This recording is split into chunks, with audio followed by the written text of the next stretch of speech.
Hoy voy a comenzar con este tema y de allí voy a seguir con una secuencia de temas, si Dios nos presta la vida, donde voy a estar tratando de explicar esto a mayor amplitud, comenzando con el tema de esta tarde, los padecimientos del justo. El justo padece. La Biblia dice que muchas son las aflicciones que el justo padecerá, pero de todas ellas lo librará el Señor. El Señor nos libra de diferentes maneras, de diferentes formas, y ya vamos a estar mirando y entendiendo más a fondo eso. Vamos a estar hablando, si Dios nos permite, de lo que es el propósito de Dios. Vamos a ir entrando en el tema más a fondo de lo que es el cumplimiento de la palabra de Dios dentro del propósito de Dios. Y vamos a ir mirando el cumplimiento de la palabra de Dios dentro de la perfecta voluntad de Dios. Vamos a mirar estos puntos tan importantes para que no nos turbemos, no nos confundamos, sino que entendamos con claridad lo que la palabra de Dios nos muestra, y así poder tener una fe firme y sólida, y cuando llegue algo negativo, si es que llega en algún momento de nuestra vida, no nos desanimemos.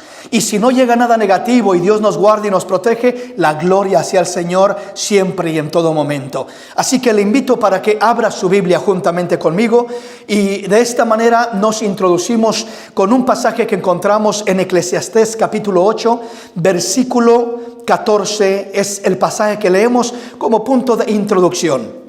Si tiene una Biblia en su casa, le invito a que me acompañe para que la lea y usted mismo, por usted mismo, se cerciore, analice. No solo escuche lo que yo le diga, no lo crea solamente porque yo se lo digo. Vaya a la palabra de Dios y usted cerciórese de que así es. Y no solamente los puntos que le estoy tocando, sino vea todo el contexto de la palabra de Dios. Todo lo que la Biblia dice al respecto de este tema, y usted se dará cuenta si hay un fundamento sólido, si estamos hablando la verdad bíblica o si no es así. Así que le invito para que usted sea el juez de aquello y usted mismo compruebe y se cerciore por usted mismo. Recuerde entonces, leemos la palabra de Dios. Eclesiastés capítulo 8 versículo 14 dice la palabra de la siguiente manera, en el nombre maravilloso y poderoso de Cristo Jesús. Dice la Escritura: hay vanidad que se hace sobre la tierra, que hay justos a quienes sucede como si hiciesen obras de impíos, y hay impíos a quienes acontece como si hiciesen obras de justos. Digo que esto también es vanidad. Padre, te doy gracias, mi Dios, por el pueblo que nos sintoniza en esta preciosa tarde, por toda tu linda audiencia, mi Dios. Cada uno de mis hermanos, de mis hermanas que me esté escuchando, Padre, de tu pueblo, localmente, nacionalmente, internacionalmente. Gracias aún por los amigos que están al pendiente de esta programación. Te pido que hables a nuestra vida. Te pido que toques nuestros corazones de una manera especial, de acuerdo a tu misericordia, mi Dios. En el nombre maravilloso y precioso de Cristo Jesús, nos ponemos en tus manos, recibimos tu palabra, mi Rey. Háblanos de acuerdo a tu misericordia, Padre. Ministranos, mi Dios, de acuerdo a tu plan, de acuerdo a tu propósito, de acuerdo a tu voluntad. Abre nuestro entendimiento para comprender y asimilar tu bendita palabra. En el nombre de Cristo Jesús lo pedimos y lo recibimos. Amén. Leemos entonces lo que dice la palabra de nuestro Dios, y dice la Escritura una vez más en Eclesiastés capítulo 8 versículo 14: hay vanidad que se hace sobre la tierra, que hay justos a quienes sucede como si hiciesen obras de impíos, y hay impíos a quienes acontece como si hiciesen obras de justos. Digo que esto también es vanidad. Nos da el Señor una palabra muy importante y muy especial en esta preciosa tarde, y analicemos cómo nos dice la Escritura en este pasaje. Dice que hay vanidad que se hace sobre la tierra. Hay una cosa que sucede sobre la tierra. ¿Qué es esto que sucede? Algo raro, algo que confunde a mucha gente, algo que aparentemente no tiene sentido, no tiene lógica. Por eso dice hay vanidad, porque es algo como sin lógica, sin sentido. ¿Y cuál es esta situación que sucede, este acontecimiento? Dice que hay justos a quienes sucede como si hiciesen obras de impíos, y hay impíos a quienes acontece como si hiciesen obras de justos. Digo que esto también es vanidad.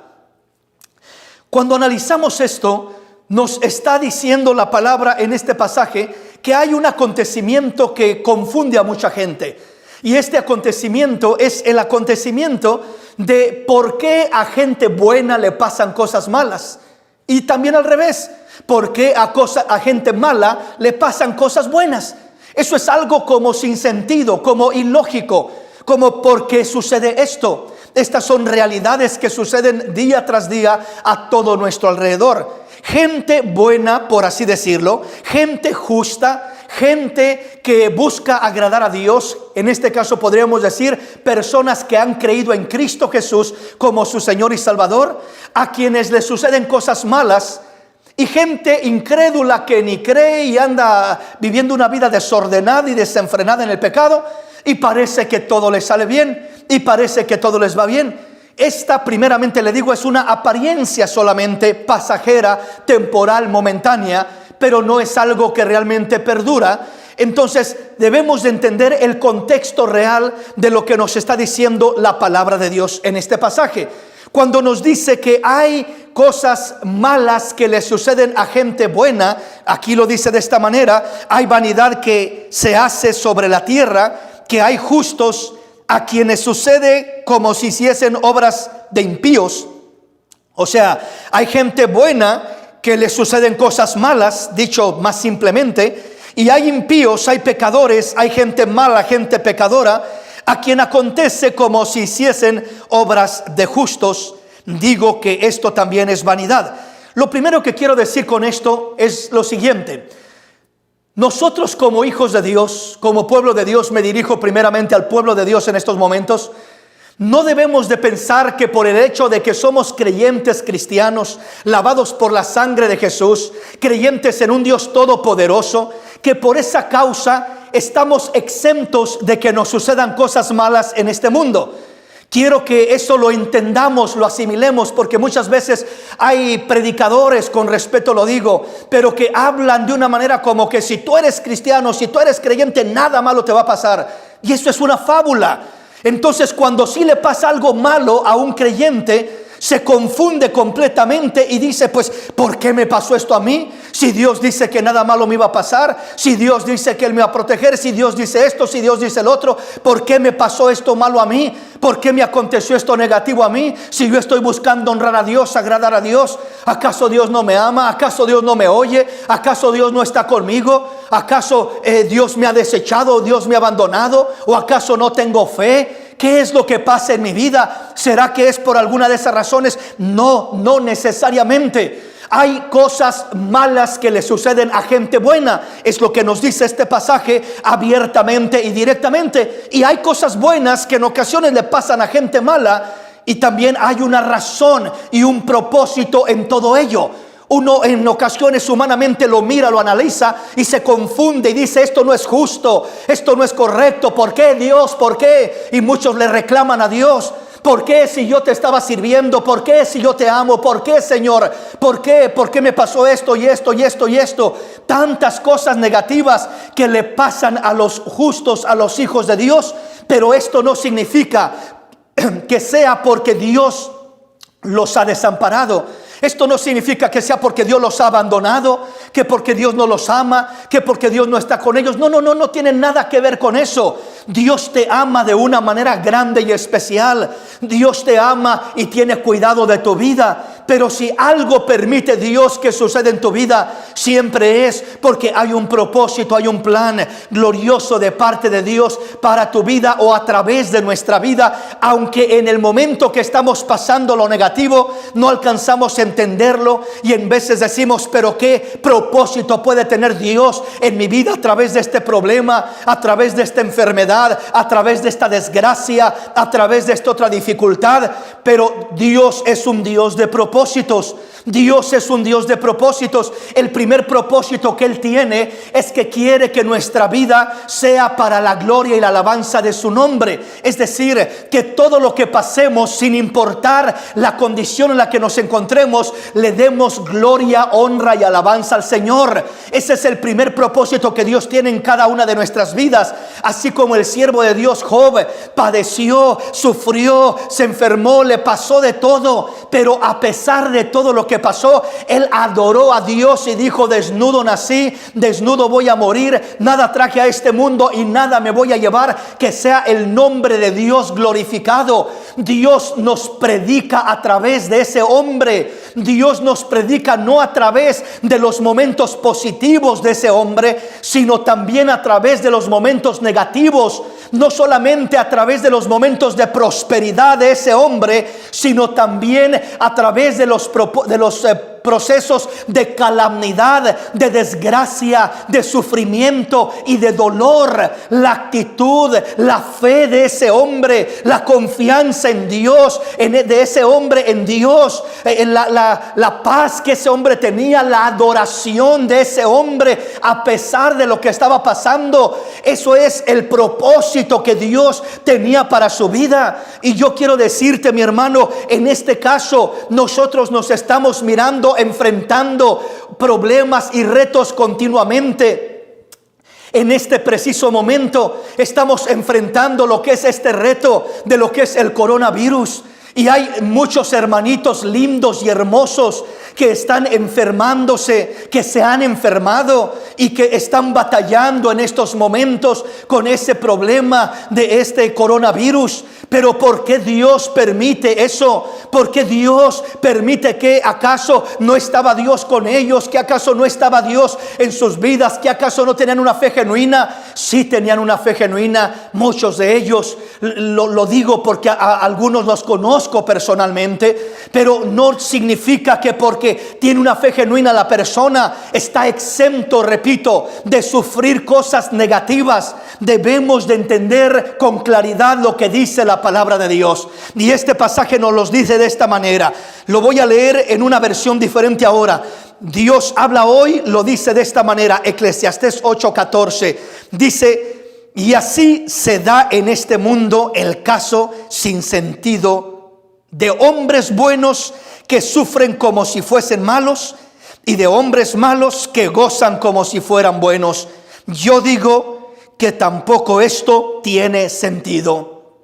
Como lo dice aquí la palabra ahora, nos lo dice ya, es el mismo versículo, pero ahora dicho con un lenguaje más sencillo. Dios habla hoy. Dice que así se da en este mundo el caso sin sentido de hombres buenos que sufren como si fueran malos, y de hombres malos que gozan como si fueran buenos. Yo digo que tampoco esto tiene sentido. Entonces estamos mirando lo que realmente sucede a gente buena y lo que sucede a gente mala. Nosotros pensaríamos: ¿por qué no le pasa cosas malas a los malos y cosas buenas a los buenos? ¿Por qué no todo lo malo se va para los malos y todo lo bueno se viene para los buenos? ¿Por qué no sucede así? Porque en este momento todavía vivimos en un mundo juntos donde el mundo entero está bajo pecado, bajo corrupción, y esa corrupción que abarca al mundo entero está afectando a buenos como a malos, a justos como a injustos. Está afectando de una manera o de otra manera a unos en un momento o a otros en otro momento. Pero ese momento cuando solo lo bueno lo recibirán los buenos y lo malo lo recibirán los malos, ese momento no será hasta el momento que estemos delante de la presencia del Señor y seamos juzgados ya por nuestro Dios para determinar por una eternidad dónde pasará nuestra alma, si en la gloria de Dios o en el tormento eterno. Pero mientras que estamos en este mundo Hay daño que abarca tanto a los justos como a los injustos. Hay situaciones a las que se miran expuestos los justos como los injustos. Entonces, el Señor Jesús, cuando viene a nuestra vida, no viene a nuestra vida para ponernos en una vitrina y decirnos: mira, como tú ya creíste en mí, te voy a poner ahí para que no te pegue ni el aire, no te va a tocar ni nada, no te va a pasar nada negativo, ni lo más pequeño, puro bueno a ti, porque has creído en mí. No, mis hermanos, ese no es el evangelio genuino, ese no es el evangelio real, ese no es el evangelio que Cristo nos predicó y nos enseñó.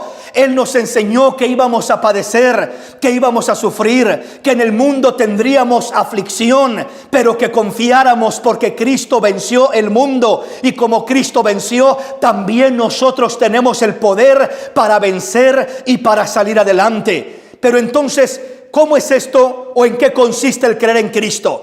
El creer en Cristo no consiste, repito, en estar exentos de pasar por problemas, por luchas, dificultades, experiencias desagradables, enfermedades y cosas por el estilo, sino que el creer en Cristo consiste en que al nosotros estar en Él, nada de lo que pasemos tiene poder para separarnos de Cristo y para dañar nuestra existencia eterna en la presencia de Dios. Nada de lo que suceda puede apartarnos de Cristo. Así lo dijo el siervo de Dios, el apóstol Pablo. Nada ni nadie me puede separar del amor de Dios que es en Cristo Jesús. Entonces el Señor lo dijo con otras palabras también. Puso un ejemplo de dos constructores: un hombre sabio que construía una casa sobre la roca y un hombre necio que construía su casa sobre la arena. La Biblia dice que a estos dos personajes les llegó a ambos vientos, lluvias, tormentas y toda clase de cosa negativa. No porque uno edificó su casa sobre la roca estuvo exento de que le llegaran ríos, vientos golpeando y soplando contra su casa, tormentas terribles, amenazadoras. No porque era justo, no porque era recto, no porque obedecía la palabra de Dios, no por eso estuvo exento de que le llegara todo eso.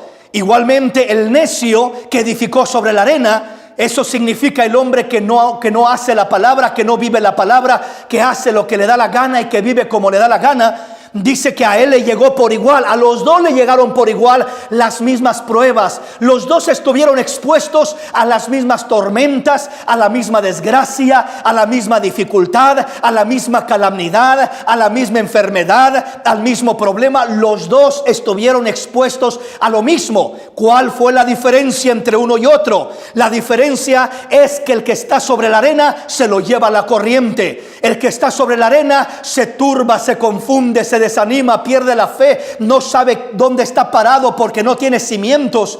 Es decir, es arrastrado por el problema que viene contra él. Pero aquel que ha creído en Cristo, el que está sobre la roca, fundado en la roca, aunque venga todo aquello negativo sobre de él, nada lo moverá de estar parado, anclado en Cristo Jesús. Su fe estará firme, su fe estará sólida, nada lo moverá, estará siempre con una certeza, una seguridad de que pase lo que pase, nada ni nadie me podrá separar del amor de Dios que es en Cristo Jesús, Señor nuestro. Ahora, ¿por qué le hablo de todos estos puntos? Porque hay personas que cuando les llega la calamidad pierden la fe. Otros se sienten desanimados porque al mirar lo que les sucede, las cosas malas, las cosas negativas, comienzan a preguntarse, en ocasiones a cuestionar y en otras ocasiones hasta a reclamar: ¿por qué a mí me está pasando esto? ¿Por qué a mí? Pero ¿por qué no a ti y por qué sí a otro? ¿Por qué sí a fulanito y no a mí? O sea, aquí todos estamos expuestos, por así decirlo, a las mismas circunstancias del mundo en el que vivimos. Porque cuando nosotros oímos que le pasa algo malo a alguien más, ahí como que decimos: oh, pues gloria a Dios, Dios lo bendiga, Dios lo ayude. Pero cuando le pasa a uno, ¿qué hacemos ahí? Entonces debemos de entender que el hecho de que nos pase algo malo no significa primeramente que Dios nos haya abandonado. Nunca dejes que el enemigo te venda esa mentira. Nunca compres esa mentira del enemigo. Siempre confía en el Señor y date cuenta que pase lo que pase, Dios te ama. Dios está contigo. Dios tiene cuidado de tu vida. A Dios le importas. Y si algo está pasando en tu vida, hay un propósito de Dios para tu vida. Hay un plan de Dios para tu vida. Solo glorifícale, séle fiel, confía en Él por encima del golpe de aguas, del golpe de vientos, del golpe de ríos que esté pegando, golpeando contra tu casa. Confía en el Señor en medio del proceso y Él hará maravillas en tu vida. Él hará maravillas en tu vida.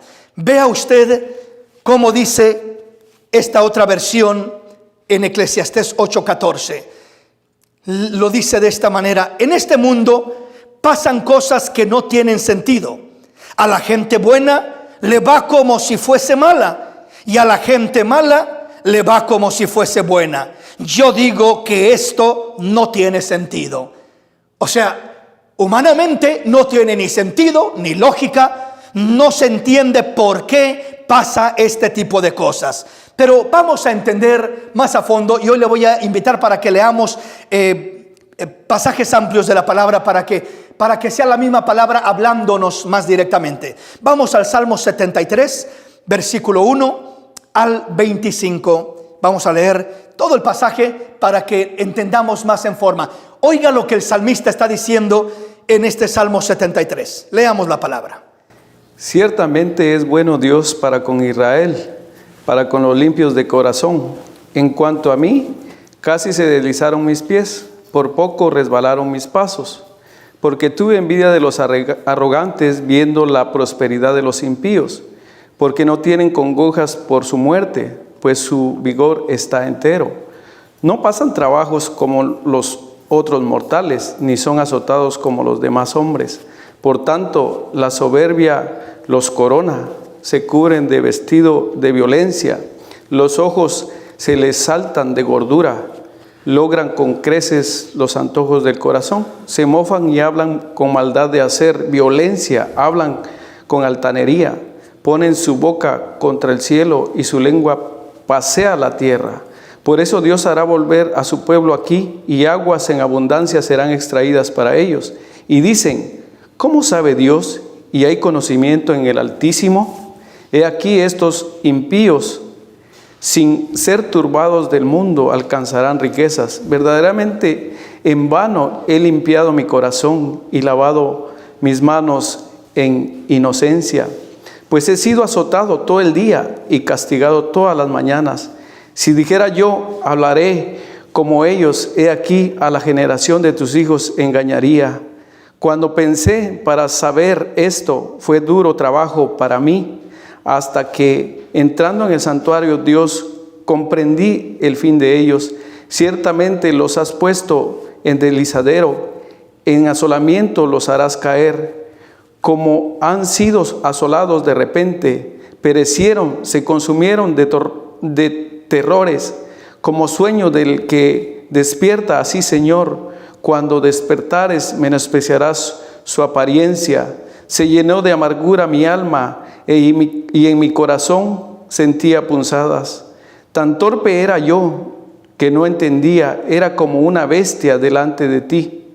Con todo, yo siempre estuve contigo. Me tomaste de la mano derecha, me has guiado según tu consejo, y después me recibirás en gloria. ¿A quién tengo yo en los cielos sino a ti? Y fuera de ti nada deseo en la tierra. ¡Qué maravillosa palabra! La misma palabra nos ha hablado, nos ha ministrado de una manera tan maravillosa. Esto no es algo nuevo, de que a la gente buena le suceden cosas malas, y aún hay gente mala que le sucede cosas buenas. El salmista Asaf, en este Salmo 73, está frustrado, confundido en un momento de su vida, y está diciendo: no entiendo esto.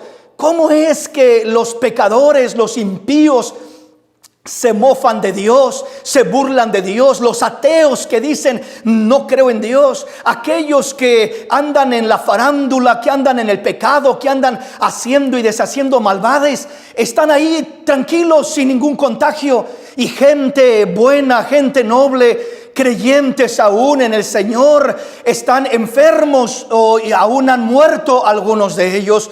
Verá, ¿cómo es posible que esto pueda suceder? ¿Por qué Dios permite esto? ¿Por qué Dios no hace algo? ¿O qué sucede? Es algo que confunde a mucha gente. Y es precisamente lo que nos decía Eclesiastés. Es algo sin sentido para mucha gente, que por qué a una persona buena le pueda suceder algo malo.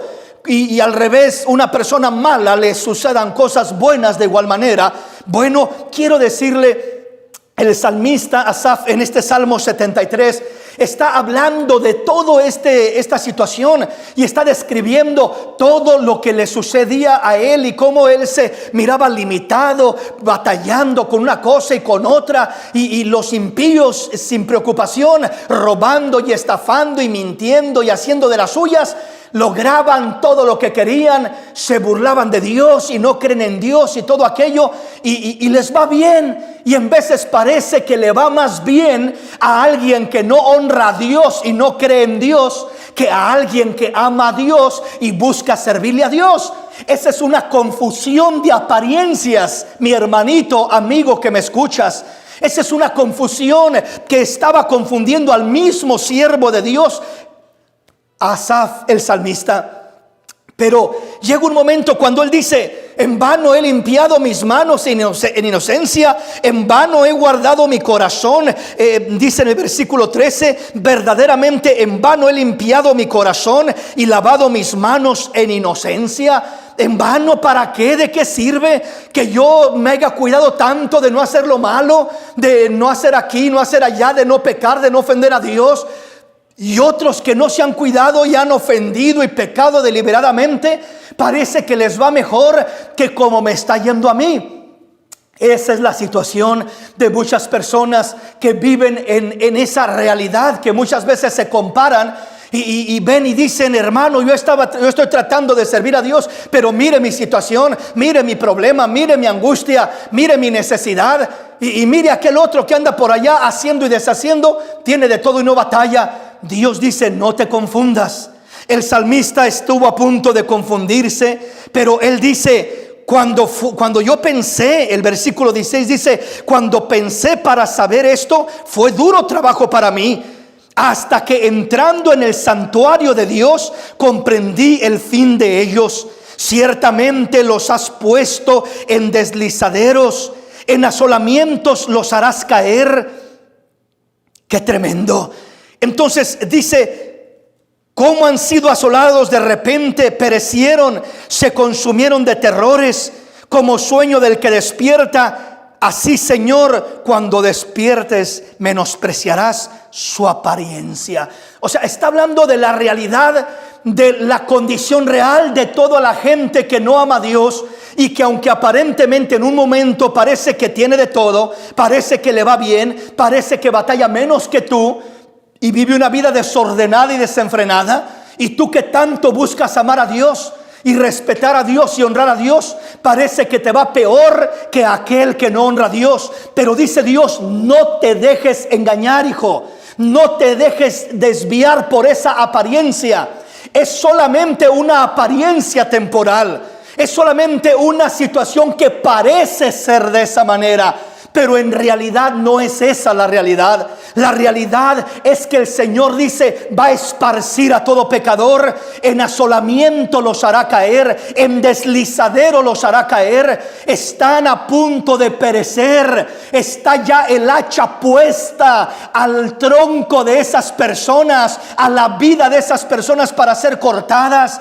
Es decir, no te dejes llevar por la apariencia. Mira cómo sonríe, mira cómo se divierte, mira cómo anda en el pecado y en la maldad y se ríe y se mofa de las cosas de Dios y se ríe de tu persona como cristiano y dice, ahí va ese cristianito otra vez, ahí va ese aleluya, y se burla de ti, se mofa de ti. No te preocupes, aquí sí que, como dice el dicho, el que ríe al último ríe mejor. Y lo digo usando la expresión típica y común que se usa de esa manera. En este sentido sí será una realidad. El que ríe al último, ¿quién será el que ríe al último? Los hijos de Dios, el pueblo de Dios, los redimidos por el Señor. Aunque ahorita te mires sufriendo, aunque ahorita te mires llorando y batallando, Dios cambiará tu lamento en baile, tu tristeza en alabanza. Dios le dará un giro a tu situación, a tu circunstancia, de una o de otra manera, y tú eres el que vas a gozar, el que vas a deleitarte por una eternidad de bendiciones gloriosas de parte de Dios. Y aquel que parecía que disfrutaba la vida, que se gozaba de la vida, pero era pura apariencia y vanidad, va a sufrir y se va a lamentar. Entonces no te dejes llevar por esa falsa apariencia, dice el Señor. Pero ¿qué es lo que marcó la diferencia en la vida del salmista? Lo que marcó la diferencia lo dice el versículo 17. Hasta que entrando en el santuario de Dios, comprendí el fin de ellos. Hasta que entrando en el santuario de Dios. Cuando habla aquí del santuario de Dios, no está hablando simplemente de un edificio. Está hablando de la presencia de Dios. De la presencia de Dios. Cuando tú te sientes frustrado, abrumado, acongojado, confundido, desanimado, ¿qué pasa, Dios mío? Yo he confiado en ti, yo he buscado honrarte, Señor, ¿qué pasa? Mira cómo estoy batallando, mira, Señor, aún me llegó esta enfermedad, me llegó este problema, mira la economía, no sé cómo voy a hacerle para pagar mi renta, mira aquí, mira acá, Señor, ayúdame, Señor, ¿qué hago? No te confundas primeramente, no te confundas, no te compares con el incrédulo, no te compares con el impío, no te compares con el pecador, ni te confundas al mirar que te está pasando algo negativo, algo doloroso, algo difícil, y que por esa razón llega a inyectar el enemigo un dardo de fuego en tu mente o en tu corazón, haciéndote creer que Dios no te ama, que Dios no te cuida, que no le importas a Dios. Mira nomás cómo estás. ¿Para qué? ¿De qué te sirve creer en Dios? Y hay gente que termina comprando esa mentira y creyendo esa mentira, creyendo de qué me sirve creer en Dios.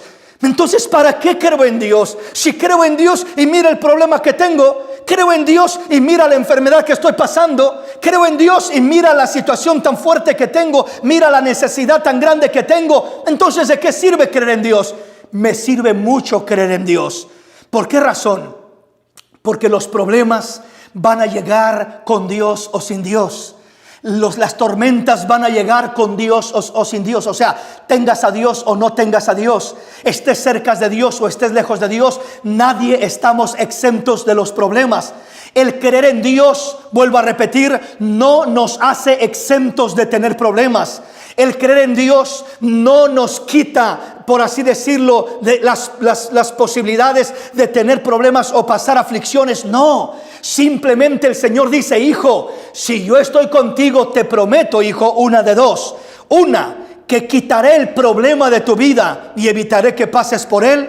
O, si no hago eso, haré la otra, que te permitiré pasar por el problema y no te quitaré el problema, pero yo caminaré contigo en medio del problema, en medio de la dificultad. Yo caminaré contigo y te daré victoria, aleluya.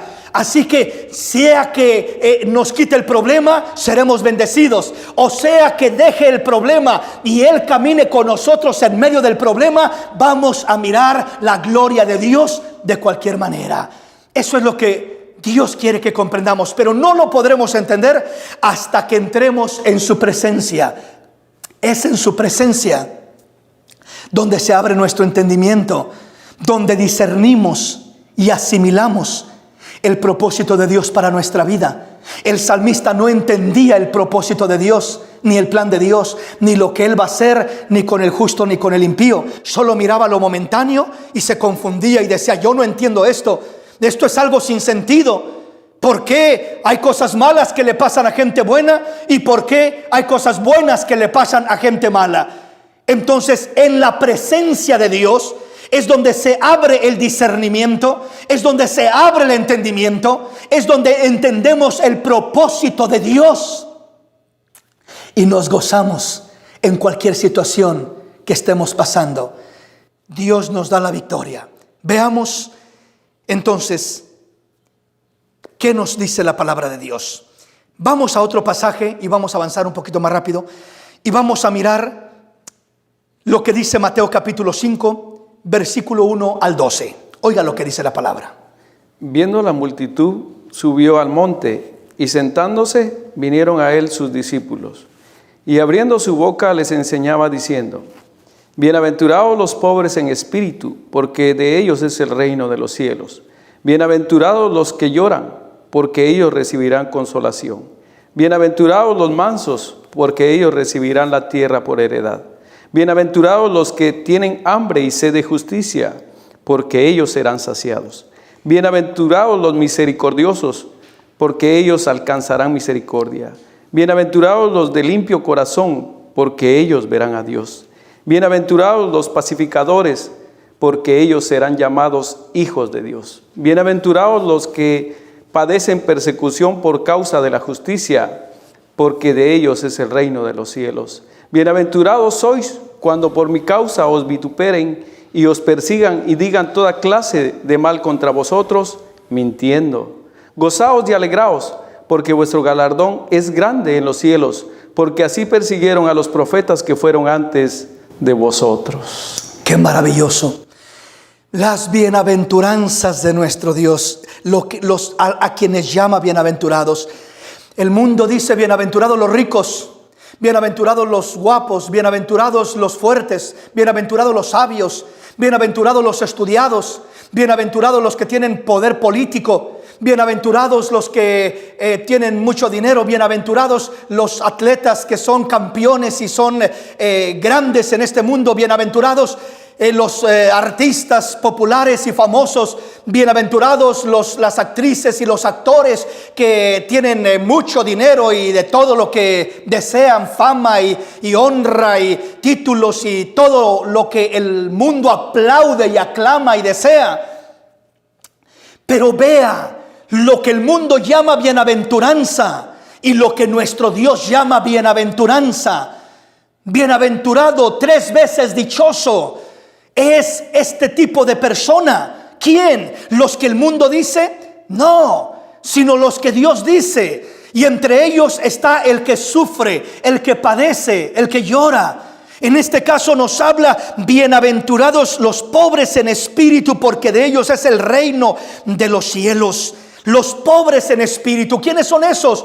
No son los jactanciosos y arrogantes diciendo yo no necesito a Dios, sino el pobre de espíritu es el que se declara en bancarrota espiritual, el que dice yo necesito de Dios, yo no tengo con qué pagarle a Dios, yo no tengo con qué valerme, yo no tengo fuerzas, yo no tengo con qué salir adelante, necesito a Dios en mi vida. Ese es el pobre de espíritu. Bienaventurados los que lloran, porque ellos recibirán consolación.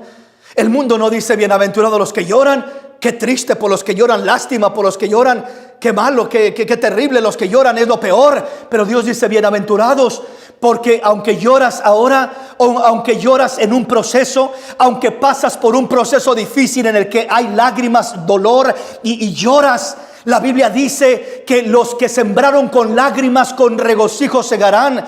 Irá andando y llorando el que lleva la preciosa semilla de la palabra de Dios, pero un día volverá a regresar con regocijo, cargando gavillas de bendición, cargando gavillas de recompensa, de triunfos y de logros maravillosos. Entonces, mis hermanos, oiga lo que siguen diciendo estas bienaventuranzas. Bienaventurados Los mansos, porque ellos recibirán la tierra por heredad. Bienaventurados los que tienen hambre y sed de justicia, porque ellos serán saciados. Bienaventurados los misericordiosos, porque ellos alcanzarán misericordia. Bienaventurados los limpios de corazón, porque ellos verán a Dios. Y ahora vea lo que dice lo que dice el versículo 9. Bienaventurados los pacificadores, porque ellos serán llamados hijos de Dios. Bienaventurados los que padecen persecución por causa de la justicia, porque de ellos es el reino de los cielos. Bienaventurados cuando padecen, bienaventurados cuando sufren, bienaventurados cuando batallan, porque Dios consolará, Dios bendecirá, Dios recompensará. Si tú haciendo lo bueno, si tú honrando a Dios, si tú adorando a Dios, sirviendo a Dios y confiando a Dios, sufres algún tipo de mal, bienaventurado serás. Así lo dice el Señor.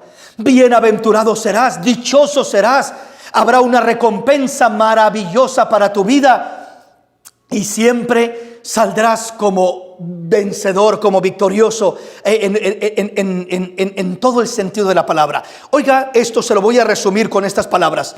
El sufrimiento de los justos muchas veces no tiene explicación ni sentido.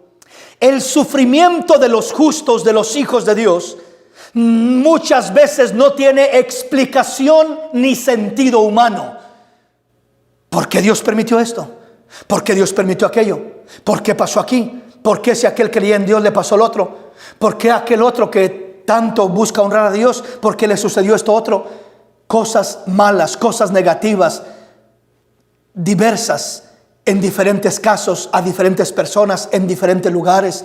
Si pudiéramos escuchar el testimonio de cada justo, de cada persona que ha sido temerosa de Dios, como el siervo Job, y que ha pasado por cosas terribles, y que ha pasado por cosas desagradables, serían muchas las personas, la mayoría, por no decir todas, aquellos justos que han buscado honrar a Dios. Muchas veces se preguntan: ¿por qué, Señor? Esa era una de las intrigas del siervo de Dios Job. Señor, ¿qué pasa?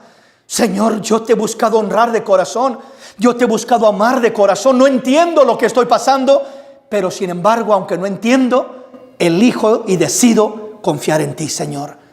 Esa fue la decisión del siervo de Dios Job, y esa quiere Dios que sea nuestra decisión y elección. No tratar de razonar intelectualmente, porque el sufrimiento de los justos muchas veces no tiene explicación humana, ni razón humana, ni entendimiento humano. Uno busca entender, razonar, busca una explicación. A ver, alguien que me dé una explicación de esto, ¿por qué esto? Mis hermanitos, muchas veces no hay explicación humana. No alcanzamos a entender, no alcanzamos a asimilar. Pero oiga bien lo que le digo. Pero aunque el sufrimiento de los justos no tenga explicación, razón o entendimiento humano, siempre tendrá un propósito de Dios y una recompensa gloriosa de parte de Dios. Aunque no le encuentres ni sentido, ni explicación, ni razón a lo que estás pasando o a lo que has pasado, no te amargues la vida por eso. Entiende y cree que aunque no entiendes, ni comprendes, ni logras asimilar, ni encontrar una explicación de lo que estás pasando, pero crees que hay un propósito y cree que hay una recompensa de parte de Dios. Hay una recompensa de parte de Dios para tu vida. Hay una recompensa de parte de Dios para tu vida. Si buscas honrar a Dios, si buscas amar a Dios, y aún así sufres, y aún así padeces, y aún así batallas, hay una recompensa de parte de Dios para tu vida. Créelo. Hay un propósito de Dios que tú no lo entiendes, ni yo lo entiendo, pero Dios tiene propósitos y tiene recompensa real y fiel para tu vida. Vamos a la palabra y vamos a avanzar un poquito más. Vea cómo dice el Salmo 55, versículo 8. Vea la declaración que hace. Mis huidas tú has contado, pon mis lágrimas en tu redoma. ¿no están ellas en tu libro? Qué hermoso. El salmista expresa y dice: mis huidas tú has contado. Es decir, todas mis situaciones que he padecido, que he batallado, todas las situaciones que he atravesado. Y luego agrega y dice: pon mis lágrimas en tu redoma. Y agrega y dice: ¿no están ellas en tu libro? O sea, ¿qué quiere decir esto? El salmista dice: pon mis lágrimas en tu redoma. ¿Qué es una redoma? Una redoma es un recipiente muy especial. Y ese recipiente dice que Dios tiene una redoma, un recipiente donde cada lágrima de dolor y de sufrimiento que cae de tus ojos no cae al suelo, no cae a la tierra, sino que Dios la recoge en su redoma. ¡Qué precioso! ¡Qué maravilloso! ¿Tú crees que tus lágrimas que has llorado en secreto por el dolor, por la traición, por el abuso, por el sufrimiento que has atravesado, por las desgracias que la vida te ha causado, por las injusticias que has vivido en la vida, y te has preguntado: ¿por qué, Dios mío? ¿Por qué pasó esto? ¿Por qué pasó lo otro? Y no hay respuesta. Solo hay un silencio del cielo para con tu vida. No hay respuesta, no hay comprensión muchas veces, y sigue aquel signo de interrogación: ¿por qué, Dios mío? ¿Por qué, Señor? Y piensas que aquellas lágrimas de dolor y de sufrimiento que has derramado en lo secreto, que has derramado en momentos difíciles de tu vida, piensas que simplemente han caído a la tierra y se han desvanecido en esa tierra. No es así, mi hermanito. No es así, mi hermanita. Te tengo noticias en esta oportunidad, y tengo la noticia de que Dios ha tomado cada una de tus lágrimas en su redoma. Ha tomado en cuenta cada lágrima que cae de tus ojos.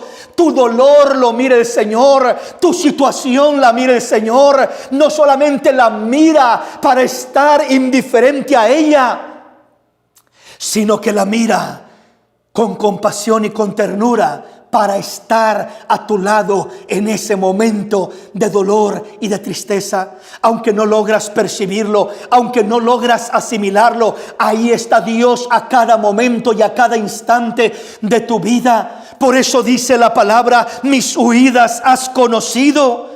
Pon mis lágrimas en tu redoma, Señor.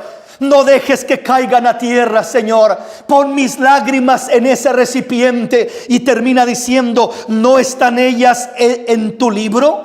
Es decir, Dios tiene un libro, Dios tiene anotado, Dios tiene en memoria, en recuerdo, en registro, si usted quiere, todo lo que tú has sufrido, todo lo que has pasado, todo lo que has batallado. Ni un solo momento de dolor o de sufrimiento ha sido ignorado, ha sido desapercibido por el ojo todopoderoso de nuestro Dios, el ojo que todo lo mira de nuestro Dios. Él ha mirado cada instante de tu dolor, de tus lágrimas. No solamente ha mirado, sino ha sentido tu dolor. Ha sentido tu dolor. Lo que a ti te duele, a Dios le duele. Lo que tú sientes, Él lo siente. Y tú puedes decir: ¿cómo es eso, hermano? ¿En verdad es cierto o nomás está diciendo algo ahí por inventar algo, para decir algo? Mi hermano, te hago una pregunta solo para que asimiles y entiendas un poquito más claro lo que te estoy queriendo decir. ¿Qué padre de familia o qué madre de familia mira a su hijo sufrir y él no sufre? Te pregunto, tú que eres padre de familia, tú que eres madre, ¿podrás mirar a tu pequeñito con hambre, llorando porque tiene hambre, y tú no sentir dolor y tú decir: cállate, vete a un lado? Yo creo que la mayoría de nosotros no es así, no somos así. Se quebra el corazón, se despedaza el corazón de aquel padre, de aquella madre, aunque él también esté sin comer. A él no le importa su persona. Él dice: con que mis hijos coman, con eso me basta, aunque yo me muera de hambre. Esa es la condición, ese es el corazón de un padre, de una madre natural. cuánto más el corazón de nuestro Padre Celestial. ¿Podrá un padre natural ver a su hijo que está enfermo, tirado ahí en la cama, con un dolor terrible en su estómago, o un terrible dolor en su cabeza, o un problema fuerte de salud, y el pobre niño ahí tirado, y el padre de familia indiferente, la madre de familia como si nada, ahí indiferente, cuando el niño está entre la vida y la muerte? Yo no lo creo para nada. Creo que la mayoría de padres y de madres, su corazón sufre y se desgarra y se duele por dentro y le dice: Dios, mejor toma mi vida, pero sana a mi hijo, pero levanta a mi hija, Señor, haz algo por mi hijo. Ese es el corazón del padre, ese es el corazón de la madre. Y la Biblia dice en este caso: ¿podrá dejar de compadecerse la mujer que dio a luz para dejar de compadecerse del hijo de sus entrañas? Responde el Señor y dice: aunque ella se olvide, yo nunca me olvidaré de ti, porque en mis palmas te tengo esculpido, te tengo grabado. Allí estás en mi memoria, porque por ti morí en la cruz del Calvario. Tu sufrimiento es mi sufrimiento, dice el Señor. Tu dolor es mi dolor. Tu condición la siento en mi corazón.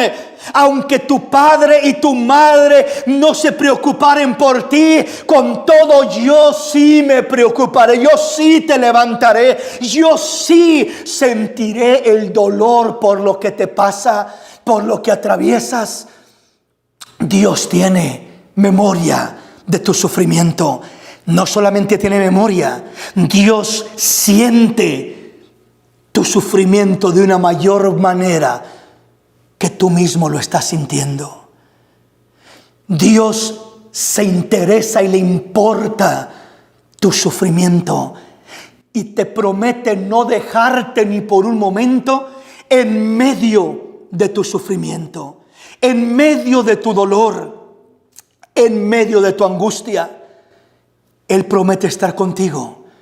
Me recuerdo aquella anécdota donde se habla de un hombre que caminaba por la playa y el Señor iba con él, y había dos huellas, las huellas de él y las huellas del Señor. Pero dice que de repente en la vida del hombre llegaron problemas, luchas, dificultades y toda clase de situaciones difíciles. Y cuando volteó a mirar en la arena, ya no miró dos huellas, solamente miró unas huellas. Y comenzó a reclamarle al Señor: Señor, tú estabas conmigo cuando todo iba bien. Tú estabas conmigo cuando no había problemas. Yo miraba tus huellas y las mías en la arena. Por eso sé que estabas conmigo.